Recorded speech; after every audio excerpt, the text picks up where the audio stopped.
Did you know there was a gladiator who got offered freedom 4 different times and still turned it down? Not because he was forced, but because he wanted the arena more than a quiet life?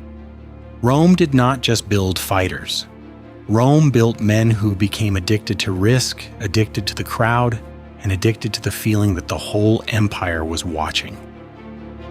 Tonight I am counting down the top 10 deadliest gladiators in history, the arena's killing machines, not movie heroes, not modern fan fiction, real names that survived on tombstones, graffiti, mosaics, and in the pages of Roman writers who hated the games and still could not stop describing the men who dominated them. This is Eternal Legends, where legends never die.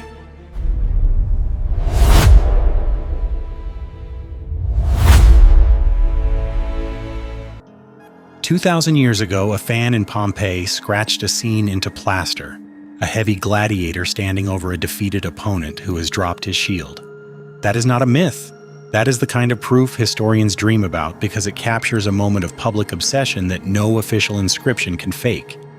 The name attached to that fame is Tetraites. He is strongly associated with the heavy class, usually described as a murmillo.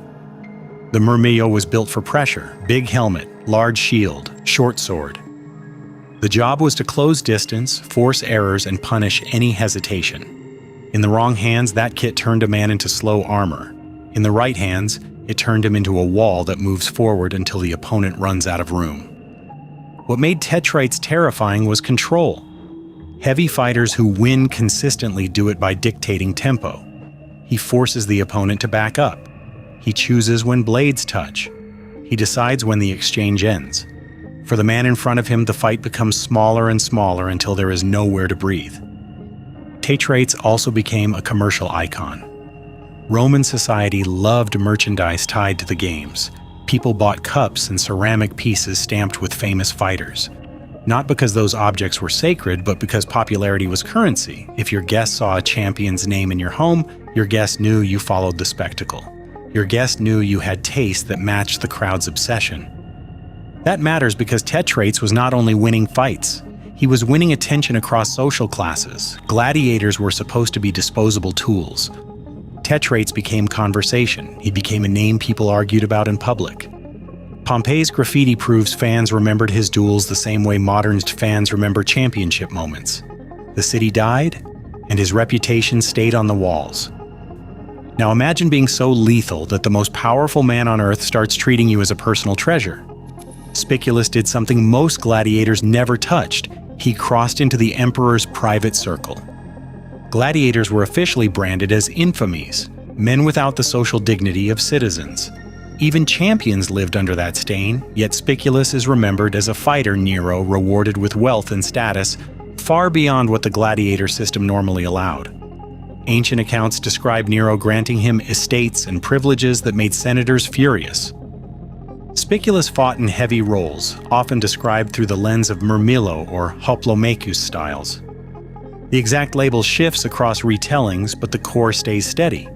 He was trained for disciplined killing, not wild brawling. He was the kind of fighter who could deliver a clean spectacle, the kind that made crowds roar because the outcome looked inevitable long before the final strike.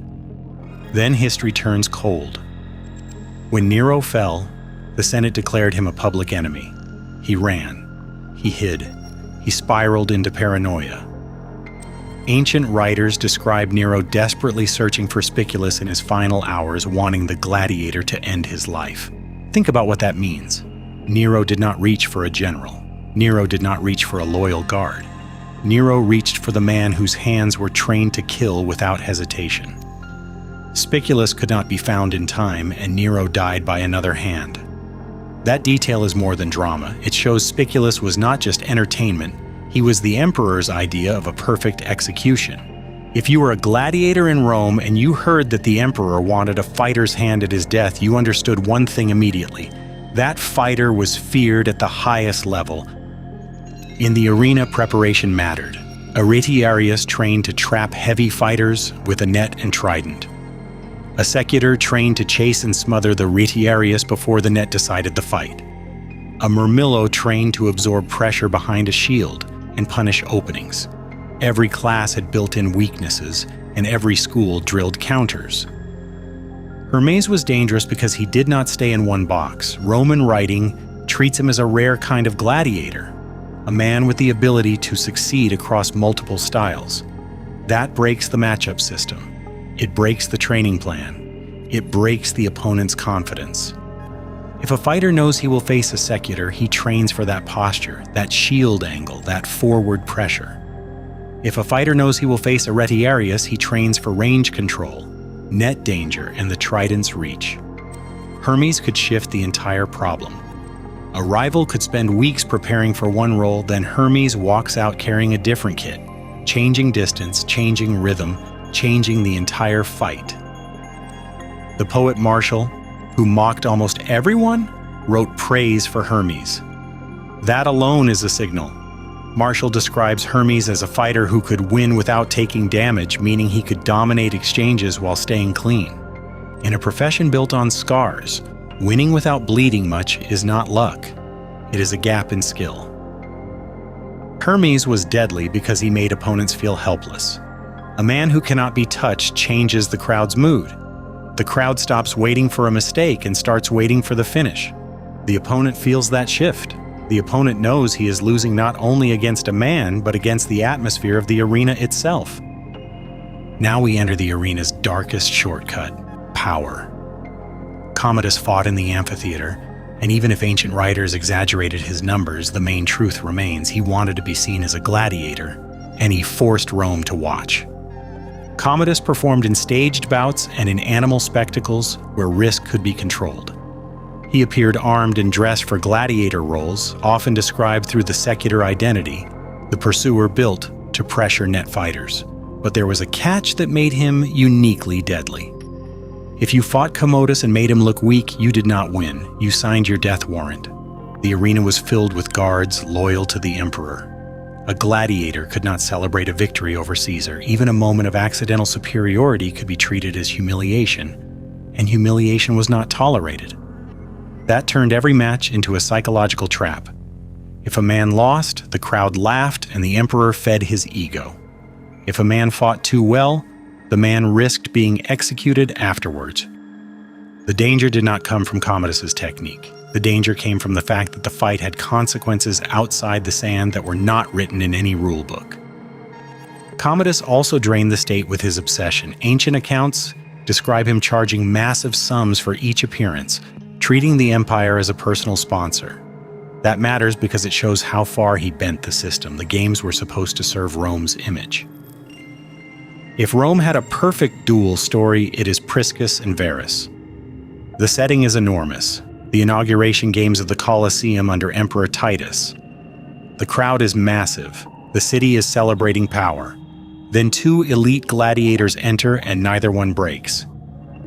Gladiator fights were designed for drama, but they were not designed for endless time. Armor heats up, muscles fail, mistakes multiply. A long fight usually ends because one man collapses or panics. Priscus and Verus pushed past the point where most fighters lose function, and he kept fighting with enough discipline that the match became a statement. Ancient descriptions emphasize that the fight dragged on so long that the crowd shifted from hunger for blood to respect. That is rare. Crowds could be brutal. Crowds could demand death. Yet this duel reached a point where the audience valued the contest itself. The ending becomes the part everyone remembers. Accounts describe a moment of mutual acknowledgement, a signal that both men had reached a form of stalemate without shame. Titus awarded both men. The symbolic wooden sword tied to freedom is connected to this duel in Roman memory because it broke the usual expectation that one man must fall. Deadly does not always mean most kills. Sometimes deadly means so good the system cannot consume him the normal way. Priscus and Verus forced Rome to admit that a fight could become bigger than the outcome. Now we hit the story that wrecks reputations. Marcus Atilius entered the arena without a long record and he fought elite opponents immediately. That was not normal. Rookies often served as warm-up victims for the crowd. Atilius was different. He was a free Roman citizen who chose gladiator life under the pressure of debt. That decision carried social shame. Roman culture treated voluntary gladiators as men who traded dignity for a chance to erase what he owed. That makes his success even sharper because he did not start with the usual slavery narrative that crowds expected. Atilius fought in the heavy murmillo role, which demands composure. The murmillo's shield and helmet give protection, but they also tempt a rookie into stiffness. A stiff fighter gets red quickly. Atilius did not move stiff. He moved with intention, and he used timing to disrupt veterans who expected an easy win. His fame is tied to named opponents recorded with impressive victory streaks. He beat men with long runs of success, the kind of men promoters built entire cards around. In a culture obsessed with record and reputation, defeating a famous champion is not only a win, it is a demolition of narrative. Pompeii material culture helps preserve him. Mosaics and inscriptions keep his name alive. That matters because it means his story was popular enough to be represented publicly. Atilius was deadly because he proved a terrifying truth to every veteran in every school. An unknown man can walk out, stay calm, and end a streak that built a career. Human duels were one kind of spectacle. Beast hunts were another, and Rome treated certain beast killers as stars. Carpophorus, often rendered as Carpophorus, became famous because Roman writers framed his kills as headline moments. A beast fight does not follow a duel script. An animal does not honor signals. An animal does not follow a referee's rhythm. It reacts fast, unpredictably, and violently. That means a bestiarius who survives repeatedly is not only brave, he is controlled under chaos. Carpophorus is praised for dispatching multiple dangerous animals in sequence. That detail matters because stamina is not only physical, it is mental. After one violent encounter, the body floods with stress, hands shake, breathing changes, focus narrows, then the next animal arrives. A man who performs across multiple bouts without losing precision has rare discipline. Roman writers connect him to high-profile games, and they describe feats involving extreme animals and high crowd pressure. Whether every detail was polished for entertainment, the baseline truth remains: Carpophorus was known for reliability. Rome brought him out when it wanted certainty. When a crowd came to see fear, he delivered fear on schedule. Carpophorus was deadly because his job was not to win by outpointing a rival. His job was to kill fast, in public, against threats that did not behave in a human way. He turned wild danger into controlled spectacle, and Rome loved him for that. Crixus did not become famous because he was a polite champion. He became famous because he turned the arena's violence outward.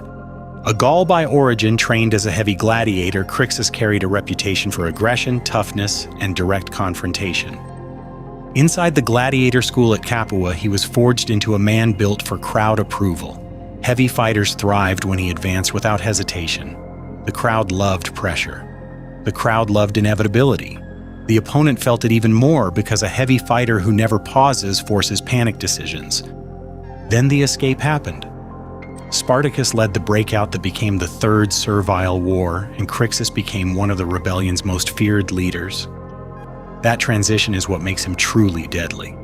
He did not stay inside a controlled sport environment. He stepped into real war. The rebel army grew into a moving crisis. Roman officials underestimated it early, and that mistake cost lives and prestige. Crixus pushed the rebellion's aggressive side. He led raids and battle actions that forced Rome to treat the uprising as a serious military threat. The split in the rebellion becomes his defining decision. Spartacus pushed toward escape routes and long-term survival. Crixus separated with a large force, choosing continued confrontation in Italy. That choice put him directly into the path of Roman legions, and he died in battle. Even after his death, his shadow stayed. Accounts describe Spartacus honoring him with funeral games that forced Roman prisoners into combat. The symbolism is brutal and simple. Rome used gladiator death to keep people obedient, and the rebels turned that same structure back onto Rome's own men. Crixus was deadly because his life proved the arena could produce leaders who threatened the empire itself. Flamma's story survives because it is measurable. A tombstone in Sicily preserves his career record. That inscription reads almost the way modern sports fans read stats: fights, wins, draws, defeats, mercy. He fought as a secutor, a class built to pursue and pressure, especially against net fighters. The secutor's smooth helmet reduced net catches. The shield and short sword suited tight-range violence. This was not a style for showy distance work. This was a style for forcing contact and ending a fight in close quarters. Flamma fought dozens of times, and he survived long past what most gladiators could expect. When he lost, he received mercy. Mercy did not mean softness. Mercy meant value. It meant the crowd wanted him again. It meant promoters wanted him again. It meant people would pay again. Here is the detail that makes him one of the deadliest minds in arena history. Flamma was offered the wooden sword symbolizing freedom 4 times, and he refused it 4 times. That choice is almost impossible to understand until you think about what the arena gave him. Outside the arena, he would be a former slave or former fighter trying to build a new identity in a society that still looked down on him. Inside the arena, he was someone the crowd came to see. Inside the arena, he had a name that meant something. He turned down freedom because he did not want to become ordinary. Flamma was deadly because fear could not move him the way fear moves most men. A fighter who refuses the exit is not negotiating with the threat of death. He has already accepted the arena as his world. At number 1, there is only one name that fits the idea of killing machine and historical fear at the same time. Spartacus was a gladiator, but he became an armed crisis that Rome could not ignore. A Thracian by origin, Spartacus was forced into the arena system at Capua.